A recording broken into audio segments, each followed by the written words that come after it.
কুষ্টিয়ার কুমারখালী উপজেলার নদী তীরবর্তী কয়া গ্রামের বাসিন্দা গৌতম কুমার পাল। বাবা ও ঠাকুরদাদা ছিলেন মৃৎশিল্পী, যার কারণে তিনি নিজেও এই পেশার সাথে জড়িত। এখান থেকে যা আয় হয় কোনো রকম সংসার চলে গেলেও বাড়তে কিছু করা যায় না। একই সাথে প্রয়োজনীয় উপকরণের দাম বেড়ে যাওয়ায় হিমশিম খেতে হচ্ছে তাকে।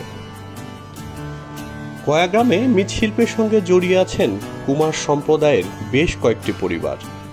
মাটি দিয়ে বিভিন্ন তৈজসপত্র তৈরি করেই ঘোরে তাদের ভাগ্যের চাকা। সময়ের সাথে সাথে বাজার দখল করেছে প্লাস্টিক, মেলামাইন ও চীনামাটি দিয়ে তৈরি নানান পণ্য। ফলে আগের তুলনায় কমেছে মাটির তৈরি সামগ্রীর কদর।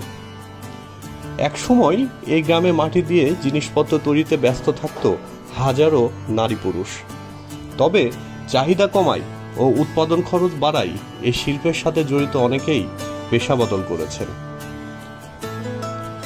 বংশ পরম্পরায় পাওয়া এখনো যারা জড়িয়ে আছেন তারাও রয়েছেন অস্তিত্ব সংকটে। পেশার সাথে জড়িতরা বলছেন, হাজার বছরের বাঙালির সংস্কৃতি ধরে রাখতে ঐতিহ্যবাহী এই শিল্পকে বাঁচাতে বহুমুখী পদক্ষেপ প্রয়োজন।